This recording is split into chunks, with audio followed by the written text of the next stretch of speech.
You reported recently, yesterday, I believe it was, that the Kings are continuing the medical evaluation of Devin Carter's left shoulder, and he will be held out of Summer League. Do you have any further idea of what that sort of entails? I know that he said that the injury happened in a workout when we talked to him the day prior, but of course Kings fans see that instantly and are like, not only is it another guard, it's a guy that's hurt too. And what's your what's your read on this, and is there any reason for long-term concern? No, I don't think cause for long-term concern. I mean, I think at worst case, it could delay his start for the season. Of course, that's not official, and that's not anything that, it's pretty purely speculative at this point because they are getting. He is obviously being examined by the team doctors. They will likely have a second, third opinion on maybe options of what to do with the left shoulder injury. Don't know exactly what the injury is. At least it's not totally being disclosed. I have heard a few things in terms of what it could be, but what I would say is whatever the injury is or ever how severe, Devin, as of his press conference on, was that Tuesday, Monday? Sorry, this week has kind of jammed by. Yeah. Tuesday. Thank you. It was very much still hoping that he could play, like thinking that there would be a possibility of being able to play. And I think that just kind of speaks to his competitive nature and just the type of player that he is. And the other major thing to take away from this is, this shoulder injury is not expected to be anything, serious or toward anything that gives the Kings concern that it's going to stunt his growth in any way. It's unfortunate he can't be a part of maybe Summer League this year. And let's say at worst case, it delays his start to his rookie season. But at any rate, they expect him to still be a very impactful player for this, not only this season, but be around the team and get everything he needs in terms of the right work situation, the right being around the teammates, getting what everyone else, what every other rookie would get out of it. So to just start their career. So yeah, I don't think it really causes for concern for anybody. And I don't think they deem this as something that's going to be a major setback in any way, even if it ultimately ends up with, the possibility of surgery or anything like that, or a rehab. I mean, you're talking about if it delays the start to his season, I think they're still, in with both feet, and they're still very, very excited that he was able to be there at 13 and to pick him. Do you think that could have factored into him, like, quote unquote, falling? I think anything's possible, but I also think, this draft was just so wide open. I don't know if we've even talked about this, but I didn't think there'd be a chance that he would fall out of the top 10. Yeah. Certainly there was a couple people that were in the top 10 that raised an eyebrow or two. Although I think everyone thinks when I say that, they're thinking I'm talking about Zach Edey. I'm not, because I thought he'd be a lottery pick, but little Tajon Salon.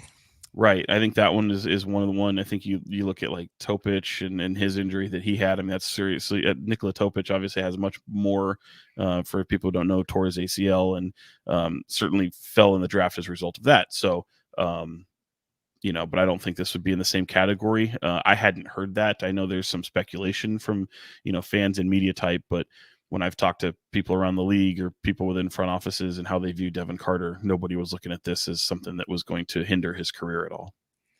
Makes sense. Well, crossing my fingers that preseason will almost get to function as a summer league of sorts. But yeah, if it goes on further, then either way, you got the player long term. Monty's always talking about how the draft's not necessarily about right now, even though they can't help. It's about a long term thing here.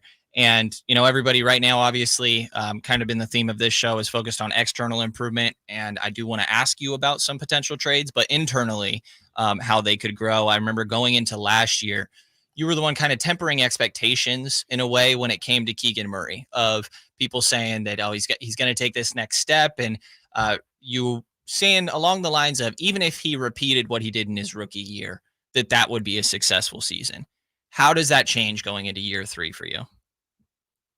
To me, I think it's the building block. The thing he added to his season last year was clearly on the defensive end. You saw he was still able to be so impactful offensively and play a type of role. But what he was adding to his arsenal defensively was the thing that really impressed people the most. I think in year 3, for me, that's the takeoff season. You no longer have the you think of the swimming pool that has algae and you put the shock in there, right? Everything just kind of, you can't go in it for maybe a minute or so. You got the acid in there, whatever.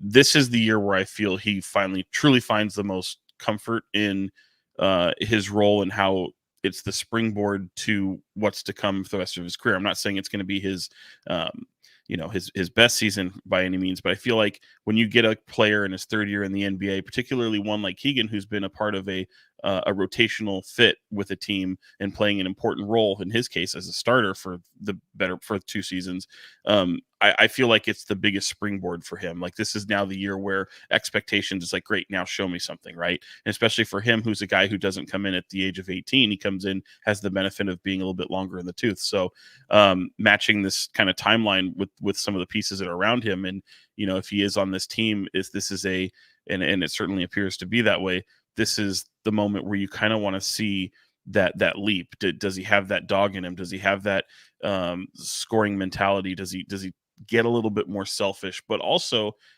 to that point, also, does the organization, if he is around here, does not only the coaching staff and the front office, do they put him in position to best succeed in that regard?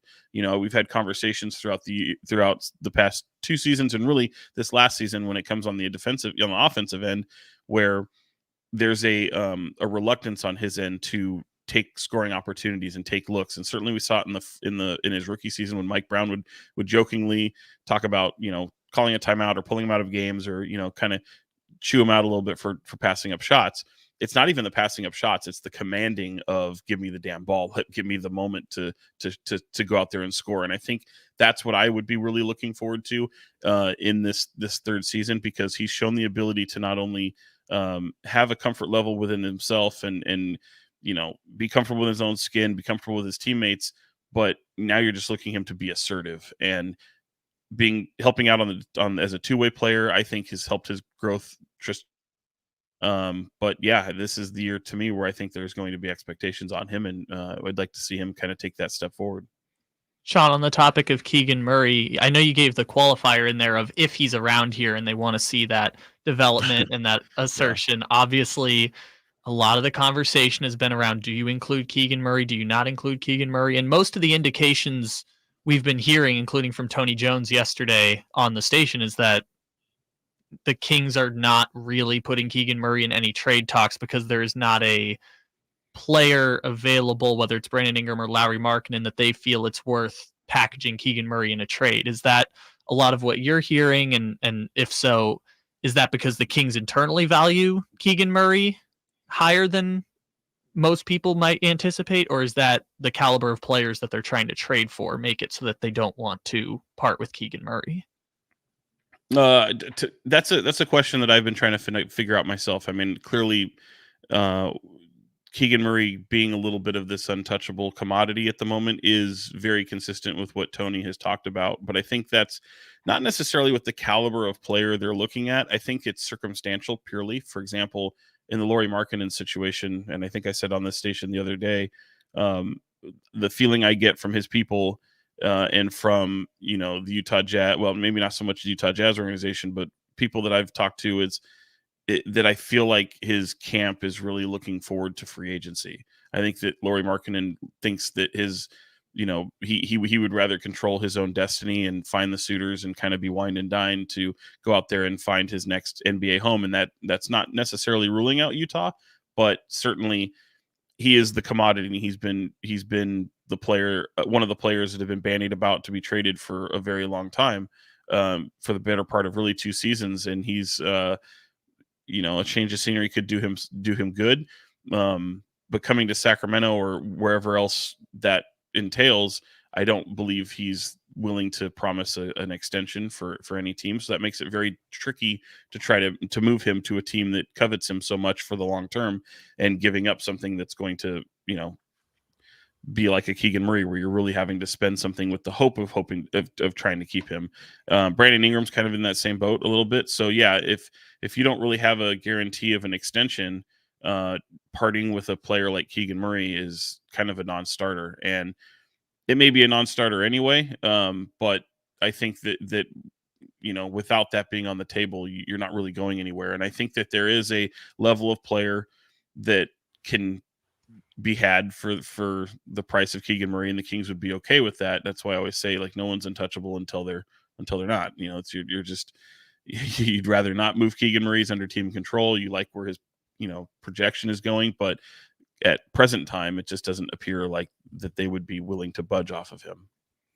Yeah, makes sense. And, I always go back to this is the team that traded Tyrese, to your point of nobody's untouchable, but it feels like a little bit of a different point in the timeline, obviously. But obviously still makes sense for that to be in the cards.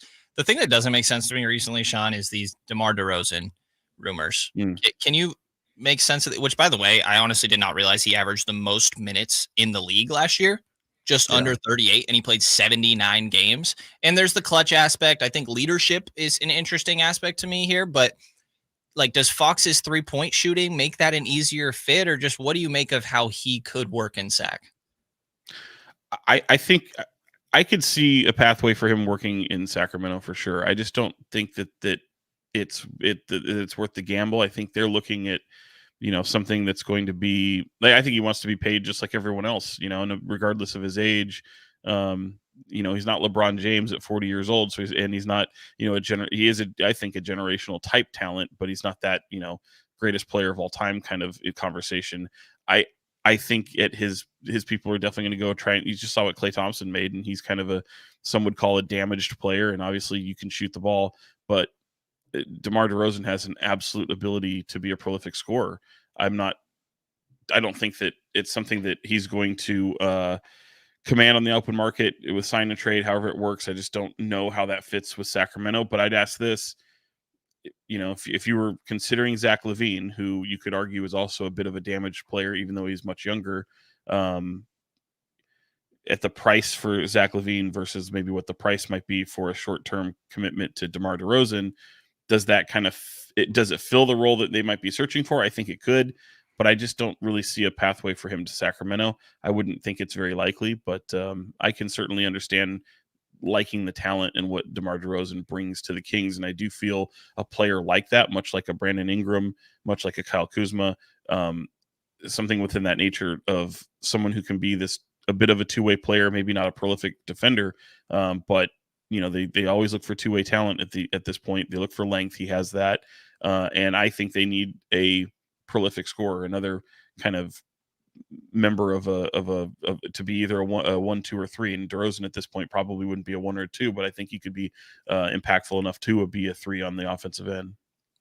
Yeah, smart player. I can talk myself into it. That was just one that definitely caught me off guard. He doesn't seem like their type of guy, I guess I would say. But if it was something of him and Kuzma, then all of a sudden you're talking about a Fox, DeRozan, Keegan, Kuzma, Sabonis lineup. And if you still got Malik there, or potentially Devin, and maybe I'm thinking of an optimistic outcome here, I could see the framework of something there. And as we're talking, became officially official that the Golden State Warriors have agreed to a deal for former Sacramento King Buddy Hield via sign and trade.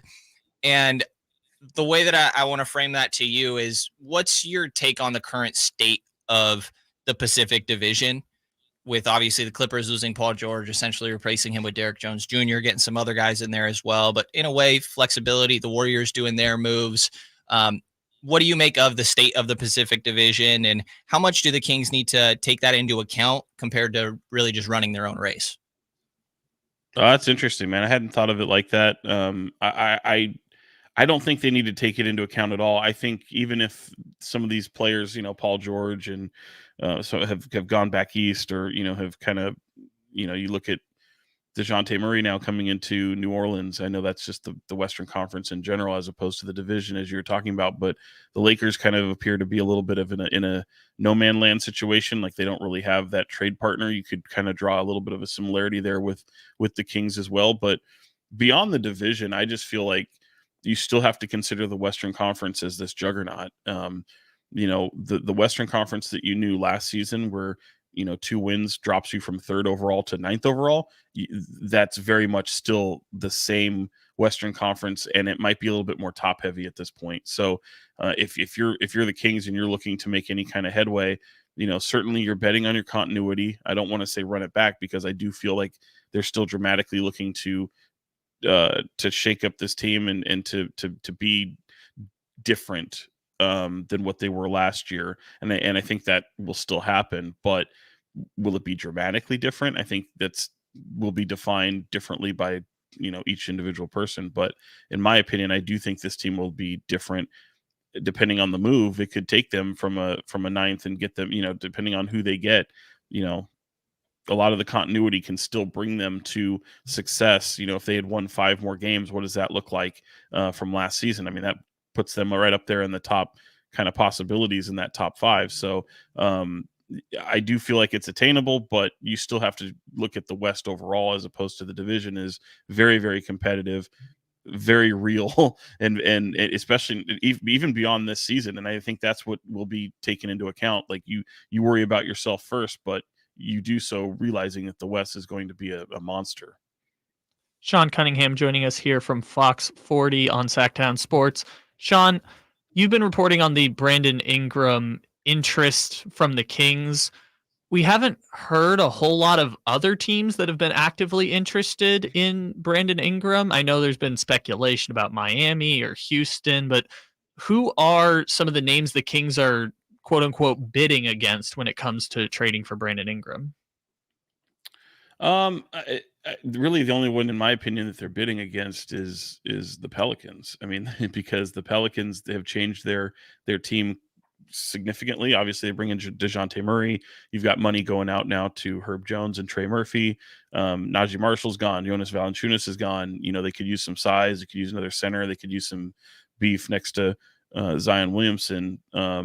And they're gonna be a luxury tax team. They're really gonna be trying to watch their money here. But at the end of the day, they've got the piece that the Kings covet, and there are some other teams out there. But I think some of those other teams that might be out there to take the focus away from New Orleans and maybe shift to the Kings competition in terms of who might be interested in Brenden Ingram services might realize that at least a few months ago that Brenden Ingram was probably looking at stepping into free agency and not looking for an extension. I think that there's a reason why a lot of the conversations have stayed private. But I also feel like there are teams that could be interested in a Brenden Ingram rental, a better team in the East, or a team in the East that could be looking to bring his services on and not look beyond next season. So, and if it gets to be that case, based off of especially the addition of DeJounte Murray, will the Pelicans be, I don't want to say frugal, but will they be tolerable enough to at least entice a team to go into this, to entice themselves to go into a season to see what it looks like with Brenden Ingram, with DeJounte Murray, maybe find a center someplace on your own if a team can't be made. And I think, I've said this before, I think the pathway for the Kings to get a player like Brenden Ingram specifically is to involve a third team, because the Pelicans and the Kings are very much in this win now mentality where they both want to compete. They both want to worry about the now and not necessarily down the road. So they've kind of got a ticking clock with Fox and Sabonis. So draft capital is your biggest asset at the moment, in my opinion, outside of Keegan Murray, and getting a player like Ingram to the Pelicans. I don't think that they're going to be coveting draft assets. I think a team like in Atlanta, Portland, some of these other teams that might need draft capital and look for rebuilding. That's how you get this thing to the finish line and bring Brenden Ingram to Sacramento. You have to get one of those third teams. Last thing I got for you, Sean, before I get you out of here on what's probably a rare day off for you. You got a classic Sean Cunningham fit on today. Anybody not on the YouTube side, Hurley hat, Halsey shirt. Is that Halsey? It is Halsey, yeah. Halsey shirt. Halsey. I think I've told you this before. My plan for Halloween is to be Sean Cunningham. Oh? I've told you this, right? You got to pack on some pounds, buddy. You better start now. Well, yeah, fair enough. But the Hurley hat is part of it. A graphic tee, probably Rihanna. I'm going to get a camera on my shoulder. Is there anything else that I'm missing as part of the fit? Is there an essential aspect? Probably some older Dunks or some, I wouldn't say, I have Jordans. I don't really wear a lot of Jordans anymore, but yeah, Dunks for sure. Okay. And maybe like a beverage in hand? Oh man. Yeah, perhaps maybe sunglasses on the hat usually. There you go. That's right. The That's sunglasses. got to be there. Yeah. A huge bag with one a shoulder watch. strap off. Yeah. No, that's a deep dive for people. I mean, I don't know if they'll get that. Yeah, I wear a backpack like a third grader, so it's tough. It's true. Well, Sean Cunningham, Fox 40, great job covering the Sacramento Kings. I appreciate you taking the time, man. Enjoy your 4th. I will enjoy my 4th. I hope you guys do too. And if I gotta see, don't go as me. Go as Nick. I see Nicolas Cage on the pillow behind you. Go as him. He's got no. That's creepy. You're way better than Nick Cage. Come on, man. Right on. Thanks, man. Thanks, guys. See ya.